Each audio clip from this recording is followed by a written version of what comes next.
Puluhan bot nelayan tampak bergerak menjauh dari mulut Kuala Bhom, sementara di bibir pantai terlihat masyarakat nelayan memenuhi tenda.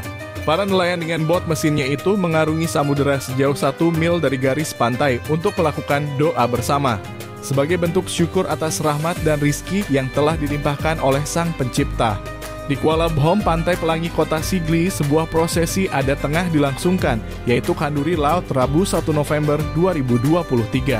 Sebuah tradisi budaya yang sudah turun-temurun di Aceh dalam bentuk jamuan yang diadakan masyarakat nelayan sebagai ucapan terima kasih atas keuntungan yang didapat dari sumber daya kelautan.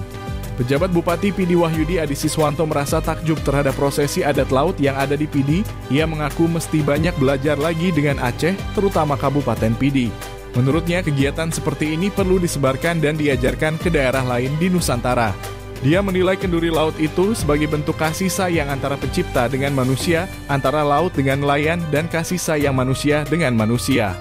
Panglima Laut Pidi Hasan Basri menjelaskan kanduri laut merupakan khazanah budaya Aceh sebagai wahana mempersatukan masyarakat pesisir, memperkuat silaturahmi, dan menjaga ekosistem laut sebagai tempat nelayan mencari nafkah.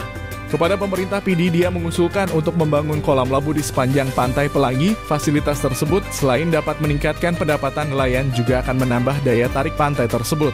Menurutnya, Kuala Bhom sudah dipergunakan oleh nelayan sejak dahulu dan juga berkembang di zaman Belanda. Maka sangat cocok dibangun kembali untuk memajukan perekonomian nelayan Pidi.